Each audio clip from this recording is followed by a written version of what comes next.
നമസ്കാരം. വാർത്തയിലെ സത്യം വാർത്താധിഷ്ഠിത പരിപാടിയിലേക്ക് ഏവർക്കും സ്വാഗതം.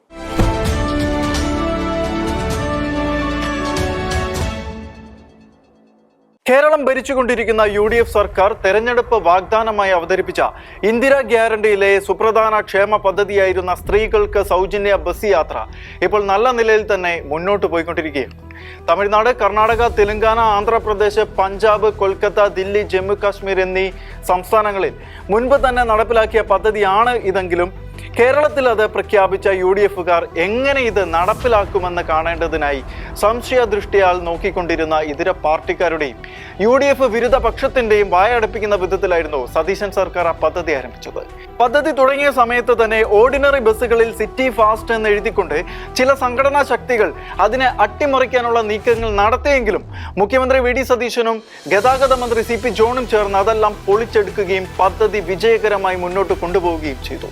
എന്നാൽ പദ്ധതി സർക്കാരിനുണ്ടാക്കുന്ന നഷ്ടങ്ങളെക്കുറിച്ചും അതുപോലെ തന്നെ പദ്ധതി നിമിത്തം സ്വകാര്യ ബസ് ഉടമകൾക്കുണ്ടായിരിക്കുന്ന കനത്ത പ്രതിസന്ധിയെക്കുറിച്ചും ഒപ്പം ചില സ്ത്രീകൾ ഈ പദ്ധതിയെ ദുരുപയോഗം ചെയ്യുന്നുമെന്നുള്ള വിവാദങ്ങളും പരാമർശങ്ങളും ചർച്ചകളും ഇപ്പോൾ ശക്തമായിരിക്കുകയാണ്.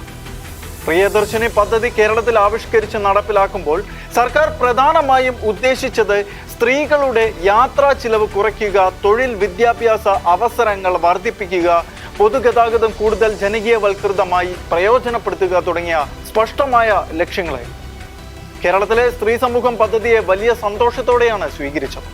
ദിവസേനയുള്ള ജോലി, പഠനം, ആശുപത്രി, സർക്കാർ ഓഫീസുകൾ എന്നിവിടങ്ങളിലേക്ക് യാത്ര ചെയ്യുന്ന ആയിരക്കണക്കിന് സാമ്പത്തിക പരിമിതരായ സ്ത്രീകൾക്ക് ഇത് വലിയ തോതിലുള്ള സാമ്പത്തിക ആശ്വാസമായി മാറും. ജനങ്ങൾക്ക് ക്ഷേമം ഉളവാക്കുന്ന കാര്യങ്ങൾ ആര് ചെയ്താലും അതിന് കയ്യടികളും പ്രോത്സാഹനവും നൽകേണ്ടതാണ്. എന്നാൽ പദ്ധതി നടപ്പിലാക്കുമ്പോൾ ദിവസേന ഉണ്ടാകുന്ന സർക്കാരിൻ്റെ കോടികളുടെ നഷ്ടം ആര് വഹിക്കുമെന്നത് ചിലർക്കെങ്കിലും പദ്ധതിയോട് അതൃപ്തി സൃഷ്ടിക്കുവാൻ കാരണമായി.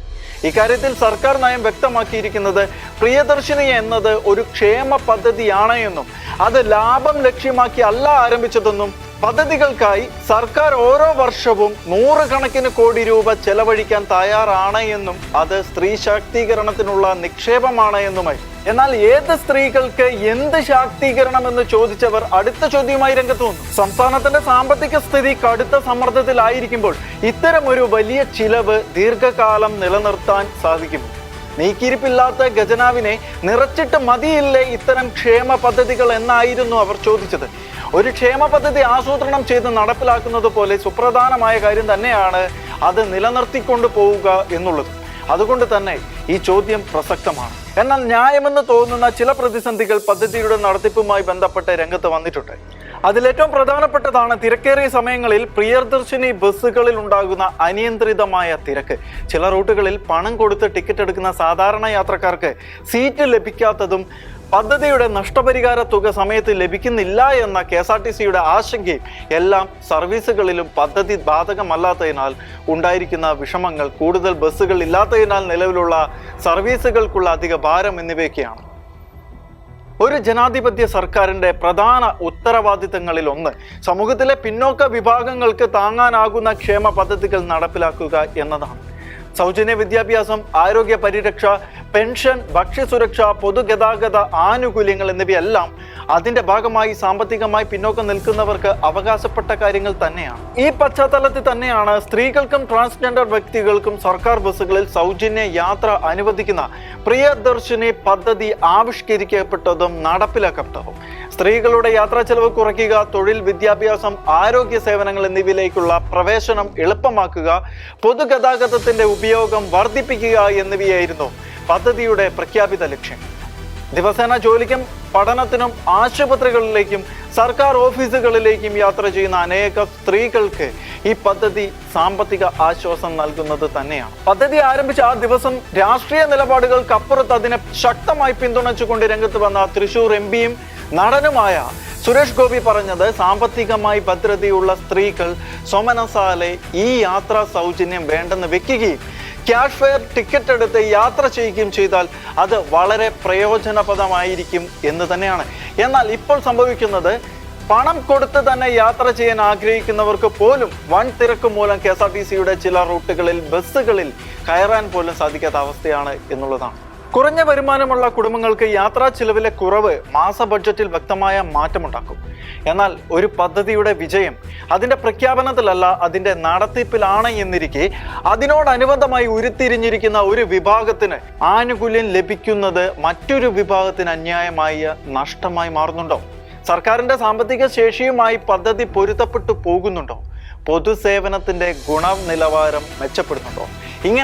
ഇങ്ങനെയൊക്കെയുള്ള ചോദ്യങ്ങൾക്ക് മുൻപിൽ പ്രിയദർശിനി പദ്ധതിയെ വിലയിരുത്തുമ്പോൾ വികാരപരമായ സമീപനത്തെക്കാൾ വസ്തുതകളെയും ദീർഘകാല പ്രത്യാഘാതങ്ങളെയും അടിസ്ഥാനമാക്കിയുള്ള ചർച്ചയാണ് ആവശ്യമെന്ന് വ്യക്തമായി തന്നെ മനസ്സിലാക്കും.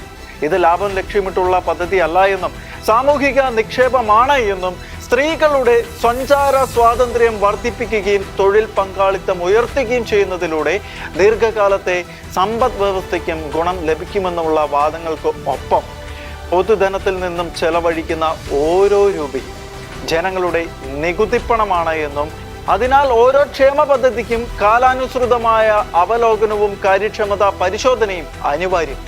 ഒരു പദ്ധതിയുടെ വിജയം അതിന് എത്ര പണം ചെലവഴിച്ചു എന്നതിലല്ല, ചെലവഴിച്ച പണത്തിന് ആനുപാതികമായി എത്ര സാമൂഹിക നേട്ടം ലഭിച്ചു എന്നതിലാണ്. അതിനാൽ സ്ത്രീകളുടെ പൊതുഗതാഗതത്തിൽ ഈ പദ്ധതി സൃഷ്ടിക്കുന്ന മാറ്റങ്ങൾ കണക്കുകളിലൂടെ വിലയിരുത്തപ്പെടേണ്ടതും അനിവാര്യമാണ്. പ്രിയദർശിനി പദ്ധതിയെക്കുറിച്ചുള്ള ഏറ്റവും ശക്തമായ വിമർശനവും അങ്ങേയറ്റവും ക്രിയാത്മകമായ അടിയന്തര പരിഹാരമുണ്ടാക്കേണ്ടതുമായ കാര്യങ്ങളിലൊന്ന് സ്വകാര്യ ബസ് മേഖലയുമായി ബന്ധപ്പെട്ടതാണ്. കേരളത്തിലെ പൊതുഗതാഗതത്തിന്റെ വലിയൊരു പങ്കും ഇന്നും സ്വകാര്യ ബസ്സുകളാണ് വഹിക്കുന്നത്.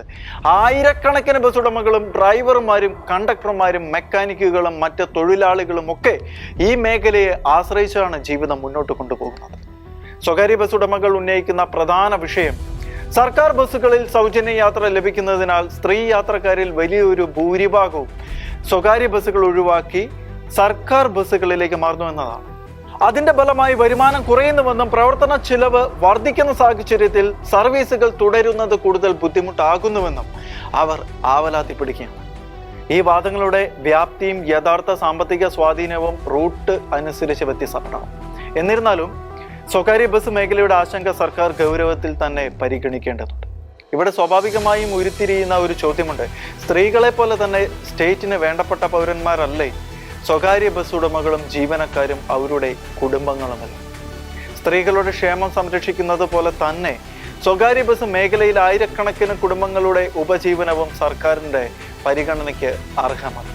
ക്ഷേമ പദ്ധതികൾ സമൂഹത്തിൽ സന്തുലിതാവസ്ഥ സൃഷ്ടിക്കാൻ വേണ്ടിയുള്ളതാണ്, പുതിയ സാമ്പത്തിക അസന്തുലിതാവസ്ഥ സൃഷ്ടിക്കാൻ വേണ്ടിയുള്ളതല്ല എന്നുള്ള കാര്യവും ഓർമ്മിക്കണം.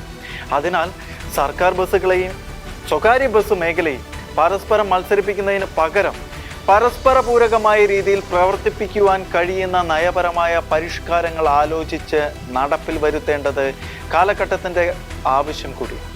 സ്ത്രീകൾക്ക് ലഭിക്കുന്ന ആനുകൂല്യത്തെ എതിർക്കുന്നതല്ല, മറിച്ച് എല്ലാ വിഭാഗങ്ങളുടെയും താല്പര്യങ്ങൾ ഒരുപോലെ സംരക്ഷിക്കുന്ന ഒരു പൊതു നയം എങ്ങനെ രൂപപ്പെടുത്താമെന്ന ചോദ്യത്തിൻ്റെ ഉത്തരമാണ് സർക്കാർ തേടേണ്ടത്. നിലവിൽ സ്വകാര്യ ബസ് മേഖലയിൽ അനുഭവിച്ചുകൊണ്ടിരിക്കുന്ന പ്രതിസന്ധിയെക്കുറിച്ച് സർക്കാരിനെ ബോധ്യപ്പെടുത്തിയിട്ടുള്ള പ്രധാനപ്പെട്ട കാര്യങ്ങളിൽ സ്വകാര്യ ബസ്സുകളുടെ വരുമാനം പ്രതിദിനം ഏകദേശം 1500 മുതൽ 2500 വരെ കുറഞ്ഞിട്ടുണ്ട് എന്നുള്ളതാണ്. എന്നാൽ ഈ നഷ്ടം സംസ്ഥാനത്തുടനീളം ഒരുപോലെ അല്ല എന്നും KSRTCയിലും സ്വകാര്യ ബസ്സുകളിലും ഏകദേശം തുല്യമായി സർവീസ് നടത്തുന്ന പ്രദേശങ്ങളിലാണ് ആഘാതം കൂടുതലെന്നും മറിച്ച് സ്വകാര്യ ബസ്സുകൾ കൂടുതലുള്ള പ്രദേശങ്ങളിൽ ആഘാതം കുറവാണ് എന്നുമാണ് ഗതാഗത മന്ത്രി വ്യക്തമാക്കിയിരിക്കുന്ന വിവരം.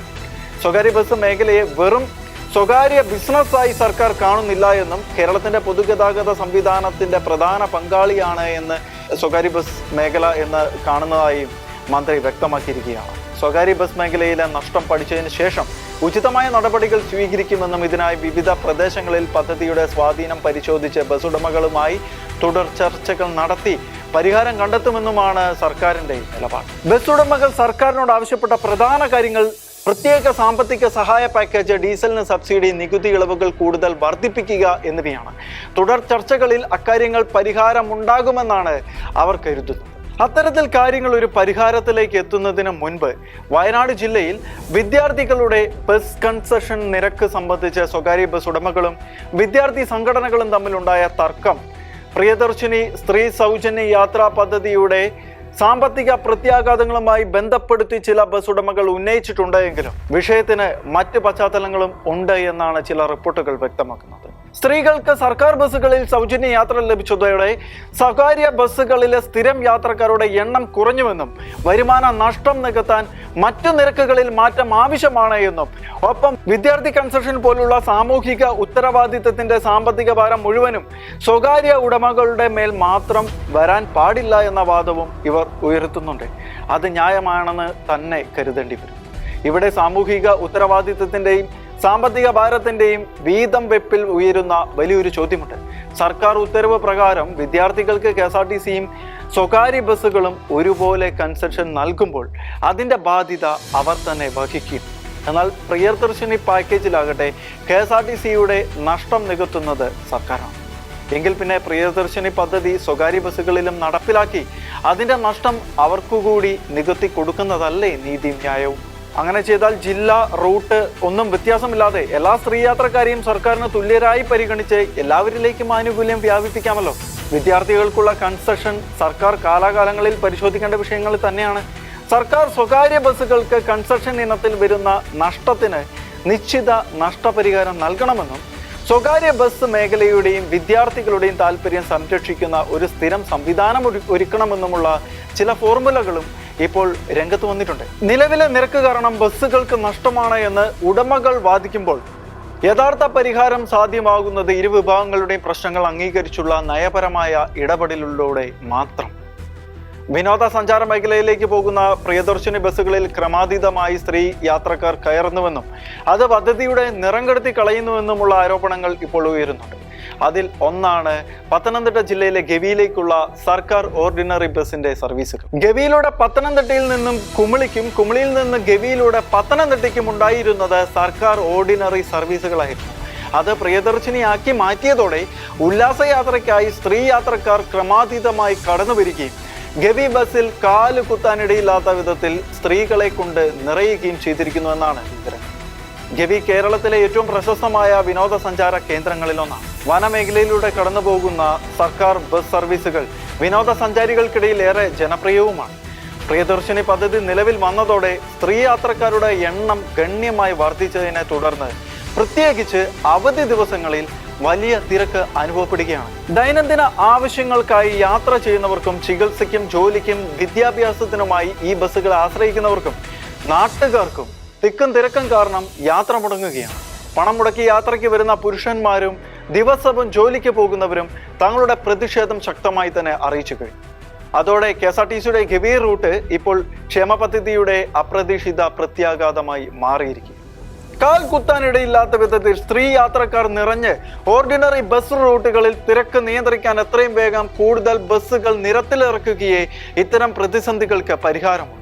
പണം കൊടുത്തു പോകുന്ന പുരുഷ യാത്രക്കാരും പണം കൊടുത്താലും കുഴപ്പമില്ല സ്വസ്ഥമായി യാത്ര ചെയ്ത് ജോലിക്ക് പോകാൻ ആഗ്രഹിക്കുന്ന സ്ത്രീകളും ഇത്തരം റൂട്ടുകളിലെ പ്രിയദർശിനിക്കെതിരെ പ്രതിഷേധമുയർത്തി തുടങ്ങിയിട്ടുണ്ട്. കൂടാതെ KSRTC ജീവനക്കാരും വലിയ പ്രതിസന്ധിയിലാണ്. വാഹനത്തിന് ഉൾക്കൊള്ളാൻ കഴിയാത്ത വിധത്തിൽ അപകടകരമായ രീതിയിൽ വനിതാ യാത്രക്കാർ ഇടിച്ചു കയറുമ്പോൾ ഒരക്ഷരം പോലും പറയാൻ കഴിയാതെ ഇവർ കുഴങ്ങുകയാണ്. ഇനി ഇത്തരം ബസ്സുകളിൽ ഏതെങ്കിലും തരത്തിൽ അപകടം സംഭവിച്ചാൽ ആര് ഉത്തരവാദിത്തം ഏറ്റെടുക്കും? ഒരു ക്ഷേമ പദ്ധതി നടപ്പിലാക്കുമ്പോൾ അതിൻ്റെ ലക്ഷ്യം എത്രത്തോളം സഫലമാകുന്നു എന്നതുപോലെ തന്നെ അതിൽ നിന്നും അപ്രതീക്ഷിതമായി ഉണ്ടാകുന്ന പ്രത്യാഘാതങ്ങളും വിലയിരുത്തപ്പെടേണ്ടതുണ്ട്. ഏതായാലും ക്ഷേമവും സാമ്പത്തിക സ്ഥിരതയും കൈകോർക്കുമ്പോൾ പ്രിയദർശിനി പദ്ധതിയെ അനുകൂലിക്കുന്നവരും വിമർശിക്കുന്നവരും ഒരേ കാര്യം അംഗീകരിക്കും. സ്ത്രീകളുടെ സുരക്ഷിതത്വവും ചെലവ് കുറഞ്ഞതുമായ യാത്ര ഉറപ്പാക്കേണ്ടത് ഒരു പരിഷ്കൃത സമൂഹത്തിന്റെ കടമ തന്നെയാണ്. അതേസമയം സ്വകാര്യ ബസ് മേഖലയെ സംരക്ഷിക്കുകയും പൊതുഗതാഗത സംവിധാനം സാമ്പത്തികമായി നിലനിർത്തുകയും ചെയ്യേണ്ടതും അത്ര തന്നെ പ്രധാനപ്പെട്ട കാര്യം തന്നെയാണ്. അതിനാൽ ഈ പദ്ധതിയെ വിജയകരമാക്കാൻ ചില നയപരമായ പരിഗണനകൾ ആവശ്യമായി.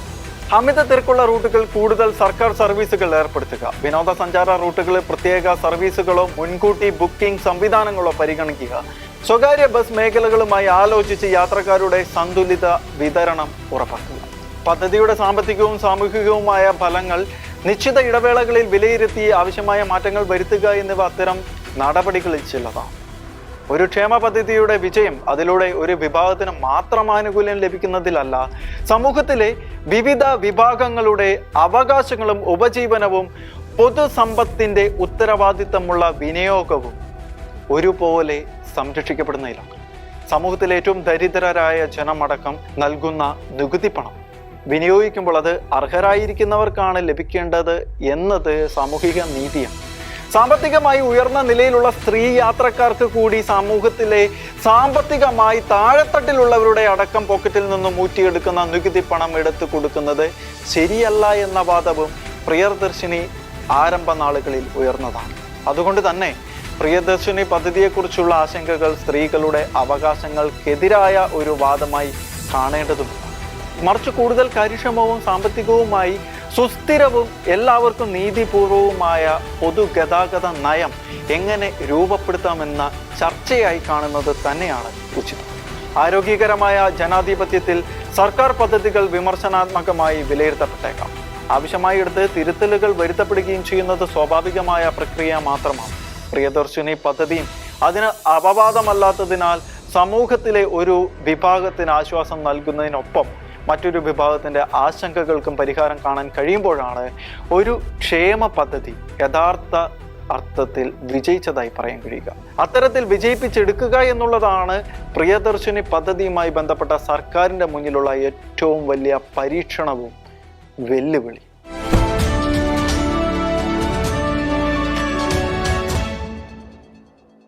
ഏകദേശം 20 വർഷക്കാലം ഗാസ ഭരിച്ച ഹമാസ് സിവിലിയൻ ഭരണത്തിൽ നിന്നും പിന്മാറാൻ തയ്യാറാണെന്ന വാർത്ത പശ്ചിമേഷ്യൻ രാഷ്ട്രത്തിലെ പ്രധാന വഴിത്തിരിവായി മാറിയിരിക്കുകയാണ്. ഈ പ്രഖ്യാപനം ഒരു സംഘടനയുടെ ഭരണപരമായ തീരുമാനം എന്നതിലുപരി പതിറ്റാണ്ടുകളായി തുടരുന്ന ഇസ്രായേൽ പാലസ്തീൻ സംഘർഷത്തിന്റെ പുതിയ അധ്യായത്തിന് തുടക്കമിടാൻ സാധ്യതയുള്ള സംഭവ വികാസമായിട്ടാണ് ഇപ്പോൾ പൊതുവെ വിലയിരുത്തപ്പെടുന്നത്. ഇസ്രായേൽ എന്ന ലോകത്തിലെ ഏക ജൂത രാഷ്ട്രം അവരുടെ നൂറ്റാണ്ടുകൾ പിന്നിട്ട ലോകരാഷ്ട്രങ്ങളിലെ പ്രവാസങ്ങൾക്കൊടുവിൽ സ്വന്തം രാഷ്ട്രം രൂപീകരിച്ചുകൊണ്ട് മുന്നോട്ട് പോകാൻ ഒരുങ്ങുമ്പോൾ അതിനെ ഈജിപ്തും ജോർദാനും അടക്കമുള്ള ചുറ്റുവട്ടത്തുള്ള ഇസ്ലാമിക രാഷ്ട്രങ്ങൾ എതിർക്കുകയും, എന്നാൽ എതിർക്കുന്നതിനു പോലെ അത്ര എളുപ്പമായ കാര്യമല്ല ഇസ്രായേലിനെ തോൽപ്പിക്കുന്നത് എന്ന് വ്യക്തമായതോടെ ആ ദൗത്യം നയപരമായി ഏറ്റെടുത്തുകൊണ്ട് മുന്നോട്ട് വന്ന ഇസ്ലാമിക ഭീകര സംഘടനയായിരുന്നു ഹമാസ്. ഇവരെ പണം കൊണ്ടും ആയുധം കൊണ്ടും പിന്തുണച്ചവരിൽ മുമ്പന്തിയിൽ നിന്നത് ഇസ്രായേലിന്റെ നാശം ആഗ്രഹിച്ച മറ്റൊരു പശ്ചിമേഷ്യൻ രാജ്യമായ ഇറാന്. ഏതായാലും പാലസ്തീനെ രക്ഷകരായി ചമഞ്ഞുകൊണ്ട് ഗാസ കേന്ദ്രമായി ആയുധമെടുത്ത് ചോരക്കളിക്കിറങ്ങിയ ഹമാസ് എന്ന ഭീകര സംഘടനയുടെ പ്രവർത്തനങ്ങൾക്ക് അവസാനം വന്നിരിക്കുന്നു എന്ന കാര്യം പശ്ചിമേഷ്യയ്ക്ക് മാത്രമല്ല ലോക രാഷ്ട്രങ്ങൾക്കും ആശ്വാസം നൽകുന്നതാണ്. 1948 ഇസ്രായേൽ രാഷ്ട്രം രൂപീകൃതമായതിനെ തുടർന്ന് ലക്ഷക്കണക്കിന് പാലസ്തീനികൾ അഭയാർത്ഥികൾ. തുടർന്ന് 1967 യുദ്ധത്തിൽ ഗാസയും പശ്ചിമേഷ്യ മേഖലകളും ഇസ്രായേലിന്റെ നിയന്ത്രണത്തിലുമാണ്. ഈ സാഹചര്യത്തിൽ പാലസ്തീൻ ദേശീയ പ്രസ്ഥാനം ശക്തിപ്പെട്ടു. ഈ കാലഘട്ടത്തിൽ ഏറ്റവും പ്രധാനപ്പെട്ട രാഷ്ട്രീയ ശക്തിയായി വളർന്നത് ഫത്തായുടെ നേതൃത്വത്തിലുള്ള പാലസ്തീൻ വിമോചന സംഘടന എന്ന PLO ആയിരുന്നു. എന്നാൽ 1980കളിൽ ചില ഇസ്ലാമിക നേതാക്കൾ മതപരമായ ആശയങ്ങളെയും ദേശീയ വിമോചനത്തെയും കൂട്ടിച്ചേർത്ത ഒരു പുതിയ പ്രസ്ഥാനത്തിന്റെ ആവശ്യകത ഉയർത്തിക്കാട്ടുകയും അതിന്റെ ഫലമായി 1987 ആദ്യ ഇന്തിഫാദ എന്ന പാലസ്തീൻ കലാപത്തിന്റെ ആരംഭത്തോടനുബന്ധിതമായി മുസ്ലിം ബ്രദർഹുഡിന്റെ പാലസ്തീൻ ശാഖയിൽ നിന്നും രൂപം കൊണ്ട ഭീകര സംഘടനയായിരുന്നു ഫറാഖത്ത് അൽ മുഖാവ അൽ ഇസ്ലാമിയ എന്ന അറബി പേരിന്റെ ചുരുക്കരൂപമായ ഹമാസ്. സംഘടനയുടെ പ്രവർത്തനത്തിന്റെ ആദ്യകാലത്ത് മറ്റ് ഇസ്ലാമിക തീവ്രവാദ സംഘടനകൾ വളർന്നു വരാൻ പ്രയോഗിക്കുന്ന അതേ തന്ത്രങ്ങൾ പയറ്റി പള്ളികൾ, സ്കൂളുകൾ, ആശുപത്രികൾ, ജീവകാരുണ്യ പ്രവർത്തനങ്ങൾ എന്നിവയിലൂടെ ഹമാസ് സാധാരണ ജനങ്ങൾക്കിടയിൽ സ്വാധീനം നേടി. എന്നാൽ അതോടൊപ്പം ഒരു സായുധ വിഭാഗവും വളർന്നു. ചാവേർ ബോംബാക്രമണങ്ങൾ, റോക്കറ്റ് ആക്രമണങ്ങൾ, മറ്റ് സായുധ നടപടികൾ എന്നിവ ഹമാസിന്റെ ദൈനംദിന പ്രവർത്തന രീതിയുടെ ഭാഗമായി തീർന്നു. അവിടെ നിന്നാണ് അവരുടെ ആത്യന്തികമായ അജണ്ട എന്താണ് എന്ന് വ്യക്തമാക്കിക്കൊണ്ട് തെരഞ്ഞെടുപ്പിലൂടെ അധികാരത്തിലേക്കും പിന്നീട് ഗാസയുടെ ഏകാധിപത്യ ഭരണത്തിലേക്കും എത്തിയത്. 2005 ഇസ്രായേൽ ഗാസയിൽ നിന്നും സൈനികരെയും കുടിയേറ്റക്കാരെയും പിൻവലിച്ചതിനെ തുടർന്ന് 2006 നടന്ന പാലസ്തീൻ നിയമസഭാ തെരഞ്ഞെടുപ്പിലായിരുന്നു ഹമാസ് അപ്രതീക്ഷിത വിജയം നേടി അഴിമതി വിരുദ്ധ നിലപാടും സാമൂഹിക സേവനങ്ങളും ജനപിന്തുണയും നേടാൻ അവരെ സഹായിച്ചു. എന്നാൽ തിരഞ്ഞെടുപ്പ് വിജയത്തിന് ശേഷം ഹത്താഫും ഹമാസും തമ്മിലുള്ള അധികാര പങ്കിടൽ തകരുകയും 2007 ഇരുപക്ഷവും തമ്മിൽ രൂക്ഷമായ സായുധ ഏറ്റുമുട്ടലുകൾ ഉണ്ടാവുകയും ഒടുവിൽ ഹമാസ് ഗാസയുടെ പൂർണ്ണ നിയന്ത്രണം ഏറ്റെടുക്കുകയും ചെയ്തു. ഫത്ത വെസ്റ്റ് ബാങ്കിൽ തുടരുകയും ചെയ്തു. അതോടെ പാലസ്തീൻ രണ്ടായി വിഭജിക്കപ്പെടുകയും ഒരു വശത്ത് പശ്ചിമകരയിൽ പാലസ്തീൻ അതോറിറ്റിയും മറുവശത്ത് ഗാസയിൽ ഹമാസും ഭരണമേറ്റു. ഹമാസിന്റെ ഭരണകാലത്ത് ഗാസയിൽ തിരഞ്ഞെടുപ്പുകൾ നടന്നിരുന്നില്ല. മാധ്യമ സ്വാതന്ത്ര്യം, രാഷ്ട്രീയ എതിർപ്പുകൾ, ഭരണ നടപടികൾ എന്നിവയെക്കുറിച്ച് മനുഷ്യാവകാശ സംഘടനകൾ നിരവധി വിമർശനങ്ങൾ ഉന്നയിച്ചുവെങ്കിലും ഒന്നും വിലപ്പോയില്ല. അതേസമയം ഹമാസ് തങ്ങൾ സുരക്ഷയും അടിസ്ഥാന ഭരണ സേവനങ്ങളും നിലനിർത്താൻ ശ്രമിച്ചുവെന്നാണ് അവകാശപ്പെട്ടത്. ഇസ്രായേലും ഈജിപ്തും ഗാസയ്ക്ക് മേൽ ഏർപ്പെടുത്തിയ ഉപരോധം സാമ്പത്തിക പ്രതിസന്ധി രൂക്ഷമായപ്പോൾ ഹമാസ് അത് കൂട്ടായ ശിക്ഷയാണ് എന്ന് ആരോപിച്ചപ്പോൾ ഇസ്രായേൽ അത് സുരക്ഷാ നടപടി എന്നായിരുന്നു വിശദീകരിച്ചത്. ഇസ്രായേലിന്റെ അന്ത്യമായിരുന്നു ഹമാസിന്റെ പ്രഖ്യാപിത ലക്ഷ്യങ്ങളിൽ പ്രധാനപ്പെട്ടത്. 2008 മുതൽ ഗാസ പലതവണ വലിയ യുദ്ധങ്ങൾക്ക് സാക്ഷ്യം വഹിച്ചു. ഗാസയിലെ ജനത്തെ മനുഷ്യ കവചമാക്കി ഹമാസ് ഇസ്രായേലിലേക്ക് റോക്കറ്റുകൾ വിക്ഷേപിക്കുകയും അതിന് പകരമായി ഇസ്രായേൽ വ്യോമാക്രമണങ്ങളും കരയുദ്ധങ്ങളും നടത്തുകയും ചെയ്തു. ഓരോ യുദ്ധത്തിന്റെയും അവസാനം ഗാസയിലെ സാധാരണ ജനങ്ങൾ വലിയ ദുരന്തമാണ് അനുഭവിച്ചത്. വീടുകളും സ്കൂളുകളും ആശുപത്രികളും നശിക്കുകയും വൈദ്യുതി വിതരണം, ജലവിതരണം, റോഡുകൾ, അടിസ്ഥാന സൗകര്യങ്ങൾ എന്നിവയെല്ലാം ഗുരുതരമായി തകരുകയും ചെയ്തു. ഇതിനിടെ ഹമാസ് തങ്ങളുടെ റോക്കറ്റ് ശേഖരവും തുരങ്ക ശൃംഖലയും സായുധ ശേഷിയും തുടർച്ചയായി വികസിപ്പിക്കുകയും ചെയ്തു. ആ സംഘർഷങ്ങളുടെ എല്ലാം ഏറ്റവും വലിയ വഴിത്തിരിവ് 2023 ഒക്ടോബർ 7-നായിരുന്നു. ലോകമറിയുന്നത് പോലെ ഹമാസിന്റെ സായുധ വിഭാഗം ഇസ്രായേലിലേക്ക് വലിയ ആക്രമണങ്ങൾ നടത്തുകയും നൂറുകണക്കിന് സാധാരണക്കാരെയും സുരക്ഷാ സേനാംഗങ്ങളെയും കൊല്ലുകയും നിരവധി പേരെ ബന്ദികളാക്കുകയും ചെയ്തു. തുടർന്ന് ഇസ്രായേൽ ഗാസയിൽ വൻ സൈനിക നടപടി ആരംഭിക്കുകയും അത് ഇപ്പോഴത്തെ പ്രതിസന്ധിയിലേക്ക് ഗാസയെയും ഹമാസിനെയും കൊണ്ടെത്തിക്കുകയുമായിരുന്നു.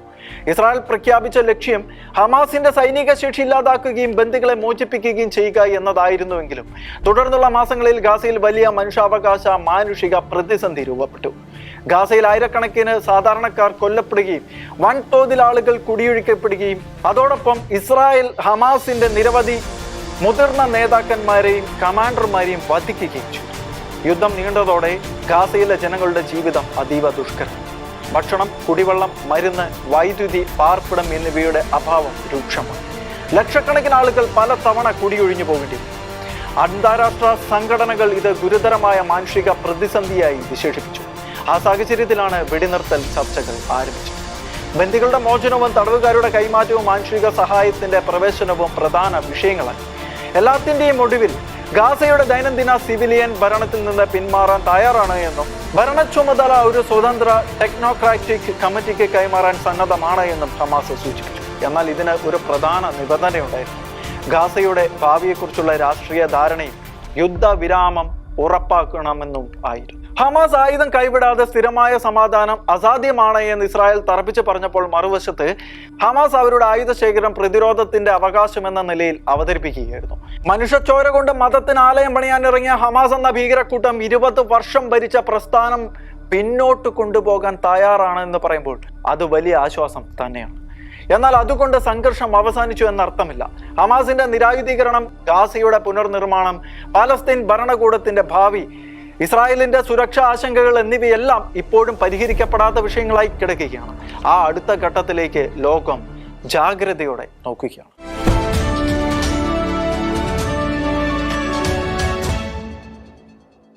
വാർത്തയിലെ സത്യങ്ങളുമായി ഇനി അടുത്തയാഴ്ച.